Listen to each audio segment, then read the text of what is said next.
Hey folks, it's Frithgar here, how you doing? Welcome back to Farming Simulator 19 here in Boulder Canyon. I'm just going to start this tractor up a minute, and we've got a couple things that we need to talk about. First and foremost is the fact that last week I completely forgot with every single load that I did to fast forward time by 30 times. And a few people have said there should be a penance for this. There should be payment for such crimes, and such crimes should not go unpunished. So, yeah, the main payment that was suggested was... Just unfold that, fold that back up. The main payment that was suggested was I have to fast forward time for full 24 hours to make up for it. And do not do it again. So that's what we're going to do. I'm going to go for a full 24 hours like that. Oops. What I'll do while it's fast forwarding, because it's no good us doing mowing while it's fast forwarding, and remember the mower doesn't really go very well like that. We'll drive around and we will see if we can see any more stumps down the bottom. We'll do the stumps up the top bit once we've just sort of gone around here and checked any stumps. There is one right there, look. Another thing that I wanted to talk to you about was last week I asked you all over and over and over to tell me, you know, all sorts of things about the channel, because there's potentially some rather big changes coming to the channel. Thank you very much to everybody that gave feedback. It was absolutely wonderful. We've been able to talk about this, myself and Senleia, quite a bit. And we're sort of trying to decide what would be the best course of action moving forward with the channel and how to do it. The main thing that will be happening is that the videos are going to be made shorter. Okay, so from, well, mostly starting next week, the videos are going to be shorter. However, I am going to start trying to do these Boulder Canyon ones shorter starting this week. And because these Boulder Canyon ones I'm going to keep with the same format that I have right now. It's just that instead of running them for 40 to 50 minutes, I'm going to try to do them shorter. It's a lot easier to do these than all the rest. The rest of them are going to stay below 30 minutes. These are still potentially going to be a little bit longer than that. Not by a huge amount, but they will still be a little bit longer. So I'm just kind of kicking it off by starting these episodes first, just a little bit shorter than they were, and we'll go from there. So while we're fast forwarding time for the rest of it, just going to bring that one up onto there, and then we'll start removing just a few of these extra tree stumps up here. I'm not going to do very much more than that. I'll just go through and we'll get what tree stumps we can. Just on here, there, and this is all I really need to do, is I just need to go over it and drop it down, turn it on, and then that's it, it's done. Very quick and easy. No real fuss on this. Drop that down like that. And then once we've done this little job, once we've gone around and done this, or we've at least done this until night time, we'll then be able to go and get going with the mowing again. That's going to be our next task. And we've actually got everything that we need to make the bales. So we've kind of got the next bit done. The next step is all done. We've got the universal sell point here. We've got the bales. Well, we'll be able to make the bales. We'll be able to make the silage bales. And we can move them around. A few people said that we shouldn't be using a bale spike to move these bales, or we should move the bales before we wrap them, maybe move them into the yard before we start doing anything with them.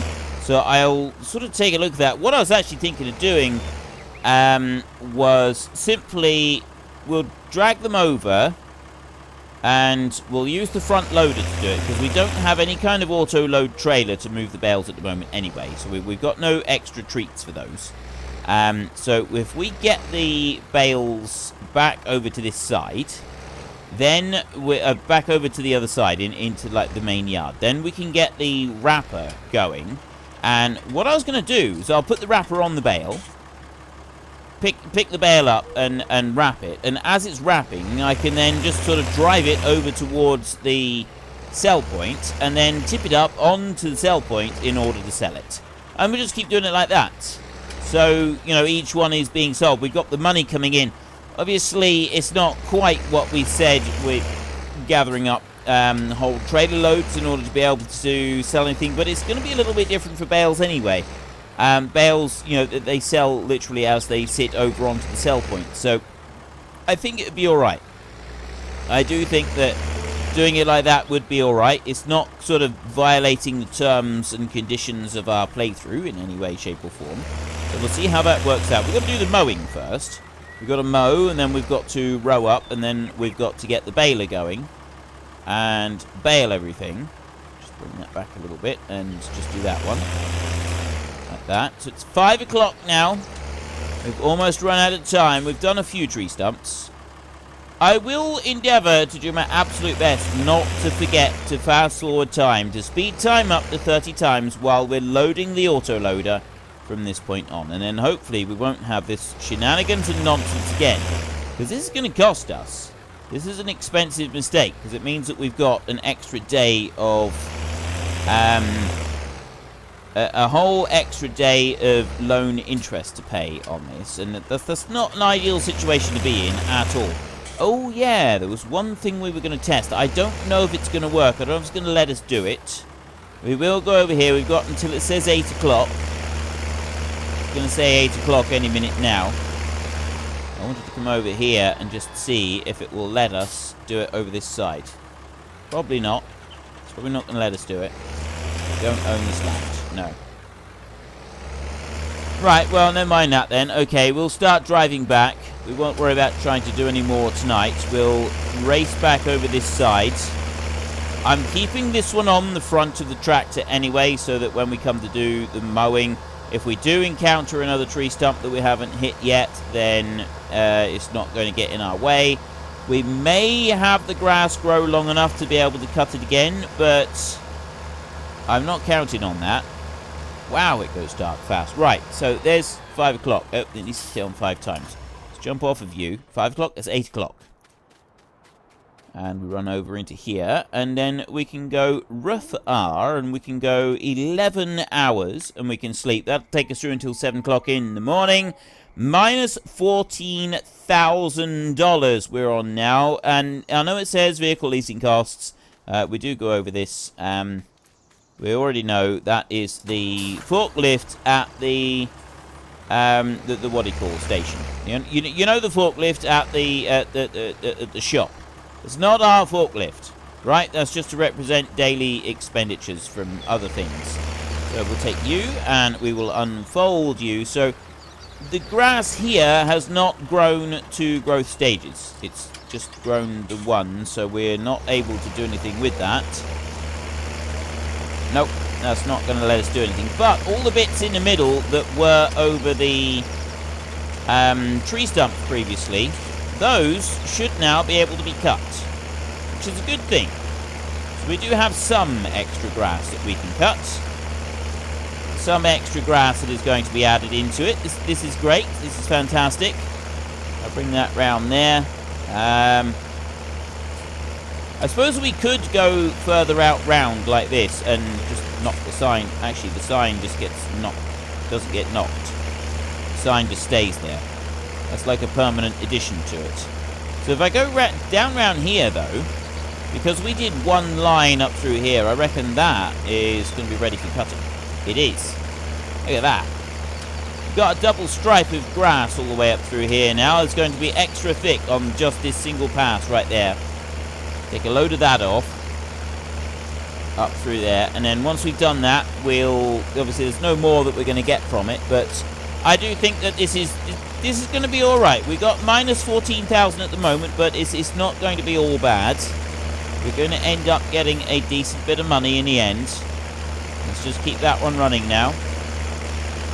Right, yeah, I don't have any extra that I can cut. We're just going to be working into the field. So, I've got one mower. It'd be good if we had a front-mounted mower as well. It'd be good if we had like a bigger set of mowers or something. That's not a luxury that we can afford right now, so it's something that we'll work towards later on.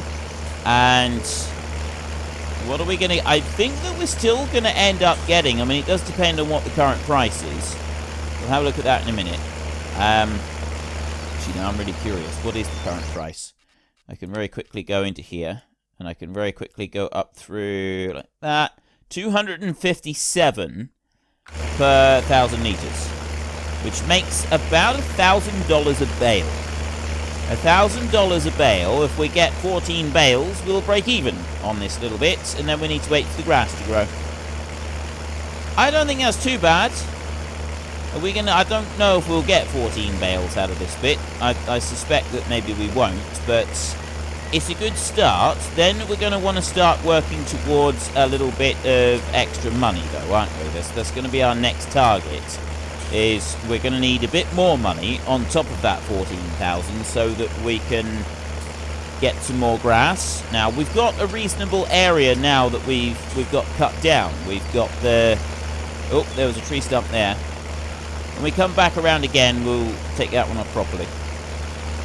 So I'll bring you up there like that. Just try not to miss any. If we can help it. There. Swing that out round there and then bring that in so it's back in, taking another full width. Excellent. Yeah, well, ploughing is something that we're going to want to do at some point soon. Right, we're going to need to buy a plough. We're going to need to buy a cultivator. We're going to need to buy a seed drill. We're going to need to buy a fertilizer spreader. And we're going to need to buy something for the weeds. Either a rake and hope that the weeds come through at the right stage, or we're going to have to go for something a bit later. We're going to need a lime spreader as well. Now that's going to be where it starts to get expensive, and it might be to start with that we can't even afford a lime spreader. We may just have to not put lime on the field, which isn't great. I know it's definitely not ideal. It's definitely not a good situation to be in, but it's still got to be better than this. This just the meadow yield. That's the poorest yield of all, isn't it? So we're going to want to have a better yield than we get straight off of the meadow. So I'm going to bring that one there. Look, bring you forward a bit. Bring you over to there. Grind that one off. Excellent. Right, I don't think there's any more there. Then we carry on again, and yes, you're doing great. Okay, so long as there's no more tree stumps, all should be well with the world. It should be a nice, easy, clean, quick job, and we don't need to worry about anything else. We've got a little bit of grass that's growing long here around the edge of what we're doing that I'm willing to work with. I know I'm doing this with keyboard steering, but that's just something I've got to do. I will just explain, I have this thing called hypermobility, right? And I didn't kind of realize that this is what I had until just like a year and a half ago, and when my son was diagnosed with it, and it's not like a major thing, but it does mean that it's like his joints will start to hurt at certain times. Now, I don't have it as bad as what he's got, but there is one thing that I do have, and that's with, like, when I was in school, I'd start, whenever I was writing, I would get writer's cramp really, really, really fast. It was like almost immediately. As soon as I started doing any work with a pen or a pencil or something, or writing, I would immediately start getting my hand cramping up. And everybody seems to get it in school, right? And the teachers, they all laugh and snigger at you and so on. And I didn't like school. I didn't like my teachers, and this was probably one of the reasons why, is because doing any prolonged period of writing would really, really hurt my hands. Or my hand. I didn't write with both hands. But it turns out that is because of the hypermobility. It does physically hurt your hands. It is a thing. It is actually a thing. And I had no idea. So I was quite pleased to find out that it wasn't just because, you know, that, well, there was actually something there. There was a reason that I found it quite so difficult. I'll go forward a bit. There should be another little tiny bit of tree stump there. I want to go maybe a little bit more. There. See? Look at that. That definitely went through. There was something there. Back to the mower, and then we'll go again. But yeah, the other thing that it does do is that I can't sit in the same position for any prolonged period of time. And I struggle with that. And this is why I have a headset and a headset mic.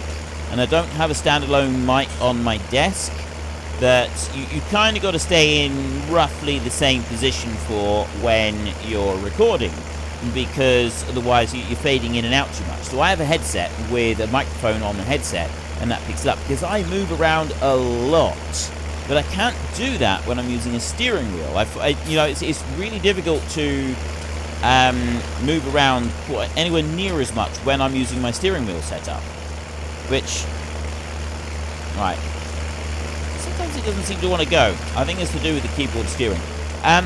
But that's fine and all. You know, it's not like a major issue, except that when I'm doing too long with the steering wheel and I can't move around very much, it starts actually hurting. It starts causing me quite a bit of pain just sat there in the same position all the time. So if I spend too long doing stuff with the steering wheel, I start getting quite a bit of discomfort. And if I was just doing this series and the Ravenport series, that would be fine. But I've also got to record in the week the time-lapse series as well, and so with that on top of doing both of these, I just can't do it. It ends up causing me too much pain. So what I do now is I do this series without the steering wheel. I unplug the steering wheel for this one and do this with keyboard steering. So I'm able to move around a lot more. It makes life a lot easier. So that's just to bring people who aren't aware of the whole reason why I use the keyboard all the time on this series. That's why. Is just so that I can actually do the series. It makes a massive difference to me. Trust me on this. If I could do it another way, then I would, because I do actually like using the steering wheel. I use the steering wheel for the live streams, and it gets difficult. The 2-hour session on the live stream, that's as much as I can do on that, and I'm able to do it because I haven't actually used the steering wheel for a couple of days by that point. I use the steering wheel a lot on Monday and Tuesday, and then I use the steering wheel a bit more on a Wednesday just to finish things up. And then I take a complete break from it on Thursdays, most of the day on Friday, and then I use it in the evening on the Friday live stream, and I'm able to get away with it. So I will at some point do an ETS2 live stream as well. I've had a lot of people ask me to do that. So I'll be able to put the steering wheel in for that. I'm not very good at keyboard steering in ETS2. It's one of the few games that I'm not very good at keyboard steering with.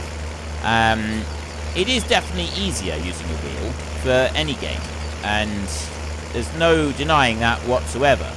I've found that to be exclusively the case for a very long time. But at the same time, I like to think that I'm reasonable at using the steering wheel whatever game I'm playing, because I've gotten so used to doing it. We'll see.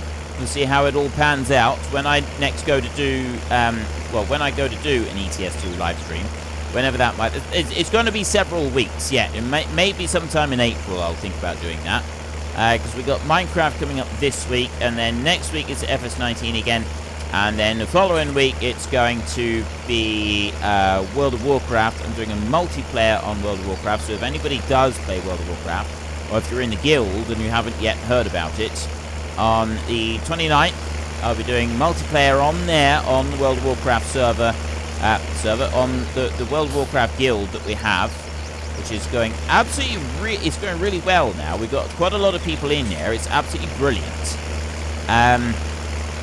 And we're going to try as a guild and do a whole load of stuff together. I think it's going to be a lot of fun. I'm really going to enjoy doing that. And maybe try and get some of the classic raids if we got enough people. You've got to have enough people. If we don't have enough people, we'll try and do some dungeon runs or something like that instead, and you can get some of those under our belt. But whatever we do, I think it's going to be fun. Now, we bring this round here. I know that we have got all these shrubs being left behind, and I don't particularly like that. So, which is why I'd like to get this land ploughed up as quickly as possible after we've done this little bit of harvest and baling. But it's nice to be able to spend a week doing something a little bit different to regular harvest and baling. Questions? I don't actually have a question to ask you this week. I was trying to think if there's anything that's sort of pertinent to game and what we're going to do and really, I don't think I've got anything this week to put to the public vote. So we'll leave it this week. I know I didn't do one last week because of the all the stuff I was asking you to talk about in the comment section. But we'll leave it again this week, and we'll see about coming up with something next week. I do have an idea for the animal pens, what we're going to do to finish off, because we did say the one that won was a large pen of every single animal, and that's what you all wanted me to do. And it was actually pretty close between a small pen and a large pen, but a lot of feedback said that you thought I should have 2 large pens of sheep, 2 large pens of chickens, and then 1 each of the pigs and the cattle. So we may decide on whether we do. We may sort of just tweak that with another vote, but I'll do that in a couple of weeks. I'll do that next week. I won't do that this week. That'll be next week's one. And one around there. Get it all. Yeah, I am. One nice slice all the way through. But ploughing has definitely got to be our next thing. So we're going to want a plough, we're going to want a cultivator, we're going to want a seed drill, we're going to want a fertilizer spinner, we're going to want something for the weeds, and something for the lime. Now, I don't think that we're going to be able to do very much about lime. Although, that being said, I don't think grass needs lime. I don't think it's affected by the lime. Although it always says that it needs lime, but then once you put the lime on the fields, it doesn't seem to be used up. So whether the grass does in fact take a penalty to start with by not having lime on the fields, and then it doesn't like re-incur that loss later on, I'm not quite sure. I don't know how that mechanic works. It'd be very interesting if anybody does know for certain whether grass does need lime to start with or not. That'd be a very cool thing to find out. I would very much like to know if we can get away with not using any lime at all. I mean, honestly, I don't think it matters, because certainly not to start with. We're not going to be able to afford to put the lime on the field anyway. So I really don't think it makes any major difference to us. But it would be nice to know. It would be nice to be able to say for certain one way or another. Then the next thing we've got to decide is how we're going to do our field here. Because look, we've got that great big boulder in the middle, and we're going to need to go round that one. And I'm wondering about cutting a few more trees down. I mean, we've certainly got to remove stumps. And then having a big field with sort of an island in the middle where that boulder is. Yes, it's going to be a nuisance when we come to doing using hired help, once we get to the stage where we're allowed to use hired help. We've got to spend $25,000. We've got to spend 25 grand to be able to use hired help, because we've got to buy them a house to live in. So we've got to get that $25,000 trailer for them to be able to stay in, and after that, then we can use hired help. So in the meantime, even, the ploughing we could do, then the cultivating, it would be nice to be able to put the hired help going on that, but I don't think we're going to be in a position to do that. Although, now that I think about it, we might actually be in a position to do that. Do you know why? Because we're going to have to go and cut down more trees anyway in order to be able to afford the plough and the cultivator and the seed drill and all the other bits and pieces that we need. We're going to want... Right, if we go here a second... Right, to get pallets and stuff back here, that's gonna take forever. So what we're gonna really be wanting is we're gonna be wanting these 7,500 and 8,500 for that one. So yeah, that's not cheap on its own. That's 16,000 right there. You got 16 grand there. Then we've got the herbicide and the liquid fertilizer we don't need. Herbicide tank we are going to need, but the plow right there, we'd go with that one. $14,000 for that plow right there. We've got these over here, the Variemaster there. That's 22. We've got a small one there. There's only 1.5. That one's 11. That's 2 meters wide. This one here is 2.5 at 14. Yeah, I think we're better off going with that one. Go with the Agromaz. And so there's 14 grand. Then we need a cultivator in here. We've got that Polymag at 3 meters wide. That one at 3 meters wide. That's 7,000 there. That'd be the one that we want. And then if you go up here, we've got 13,900. That's 4 meters there. 8,500. That would be more like it. 13,900, 6 meters wide, requires 140 horsepower. Our tractor's not quite up to pulling that one. But that one there, 110, that could do it. Or we've got 100 horsepower just to pull that thing. Doesn't seem like it actually needs that, does it? That's 3.4 meters. That one there. Okay, that needs 320 horsepower. There's something I'm missing on that. That one there is 100 horsepower. That's 3 meters wide. That's 5 meters wide. We've got some more over here. I've got the Rabble there. It's 120 horsepower. What is our tractor? This one here is 107 horsepower. We would just be able to afford that one. Just be able to do it. It's 120. It might cope with it. So yeah, we've got some options there, but we're looking at about $20,000 for a cultivator. 14,000, that's 35,000, roughly. Then we've got a seed drill in here.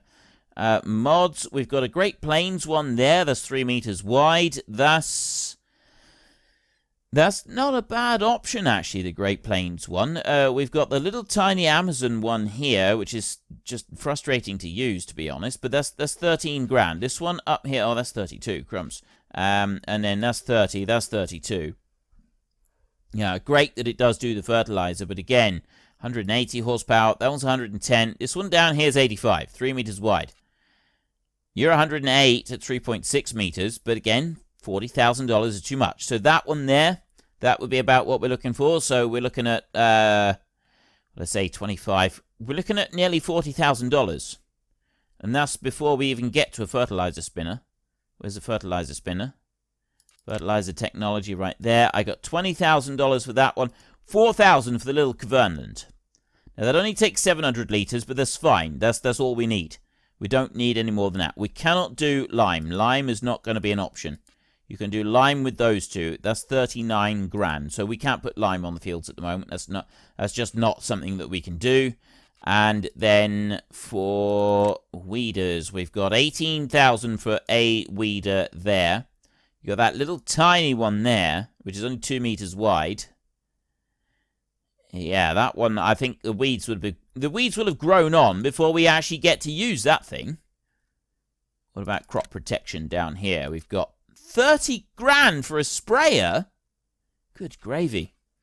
Looks like we're going to be having, well, weeds. I don't think weeds are much of an issue for grass anyway. I don't think we have to worry about weeds on grass. So we don't need to worry about the sprayer, and I don't think we need to worry about the lime. We've just got to worry about the fertilizer, and that we can cope with, as well as the others. So we'll drop you into there. Put you down there like that, and then this one here. I'll bring that one back round over there like that. I'll drop you into there. Lower you down and take you off. Like that. And then, what do I want? Oh, I want to go and get that one over there. I don't need a front weight on this one. And I won't need a front weight on the round baler either. That's not something that we're going to need to worry about.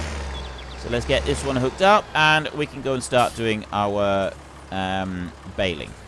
So we haven't got a track built yet for our... for that one over there, for the sell point, we don't have a track built in for it. We will be building a track for it, but we don't need to worry about that just yet. So let's get this one here unfolded. Like that. So that one's all folded out nicely. And then we can go to there, and all I got, no, just lower it down. That's all you got to do, is just lower it down. And... away we go. I don't like the way that it pushes the grass behind it. Now, I think that's the failing of the actual machine itself. I don't think the model, the way that the thing is made, because it wouldn't do that in real life. It just rolls it sideways. It doesn't kick it right back behind it like it does in the game. And so that is something that I think is slightly wrong with this one. At least I'm assuming it doesn't. I don't think it does, because it's all ground driven, so it just kind of rolls it along where it is, and so the grass would stay roughly in a similar place to where it is right now. These don't do well going round corners, I do know that much. The sharper the corner you go, the more difficult it is for the thing to sort of operate properly, just because of the way the wheels work. It just doesn't like that idea of going round a corner at all.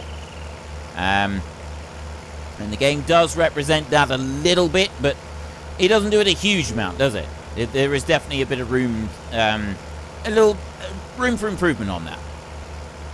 I'm just wetting my whistle a little bit of coffee. Bring that on. Oh, I've left a little bit on the corner. That's fine. We'll go back and we'll grab that in a minute. So we'll come up through here. This is going to be a fair bit faster than doing the mowing, although we're not going to be able to finish this before we finish this episode. So we go up to there, and I'm thinking for this one, well, I'll bring one more pass along here, but what I'll do then is I'll just go down in line alongside the road over there, and I'll just do it like that, just straight up and down from there. It'll be nice and quick and easy.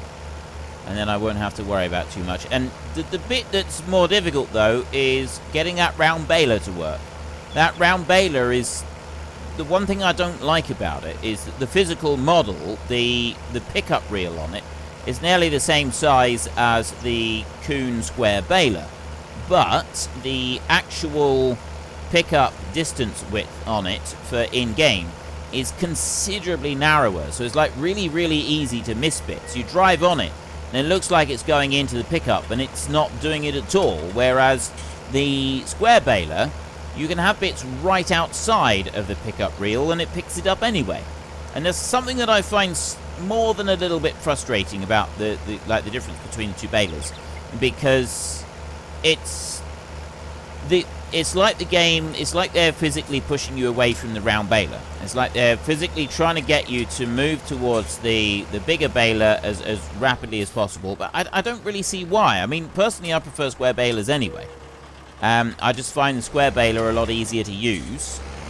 Now, that's definitely... Look, I'm turning too sharp. I'm actually launching it sideways as I go round. You really don't want to treat your machinery like that. Absolutely not. Right, let's lower you down there, and... away we go. Up through here. So we've got nice wide windrows. It's looking absolutely wonderful in the sunshine. There's absolutely no complaints. It's a glorious day, and very soon we're going to be able to start baling. I cannot see us getting more than 15 or 16 bales off of this, if that. We might get lucky, but it's just straight meadow grass, isn't it? We don't have anything extra on this, and because we don't have anything extra, we're not there isn't that lack of anything extra on here means that we're going to be lacking like all the fertilizer bonuses and all the other bonuses. I think if we ploughed it and we can get the fertilizer and everything down onto it, you end up with something like double what we'll get off of it for this. Just lower it down there. See, it kicks it right back immediately as soon as it drops down, which means that this one's really bad for like tidying things up, because if you have the ones with the rotating bits on them, like the next size up from this one, you can do that quite tidily whilst working within the fields. And yeah, it can be difficult, especially if you're working on an angle, but you can still get it reasonably tidy. Whereas this one, there's no tidy about it at all whatsoever. It just makes a terrible mess everywhere. Like there, look. See, I'm coming up to there. If I go any further than that, I'm going to just make even more of a mess. So I'll bring you up like that. Now this, what we really need to do is we need to back it up like that. I need to shunt around a little bit better with this, so that I'm not damaging our machine. Just there, like that. There, so it's still riding a little bit high. You can see where it's riding a little bit high because it's just kind of lifting ever so slightly on the 3-point linkage as it goes through. So I just want to bring that over there. Straighten you up a bit. And away we go. There we go. That's better. Up we go. One more. I reckon 3 more passes. 3 more passes will be about it.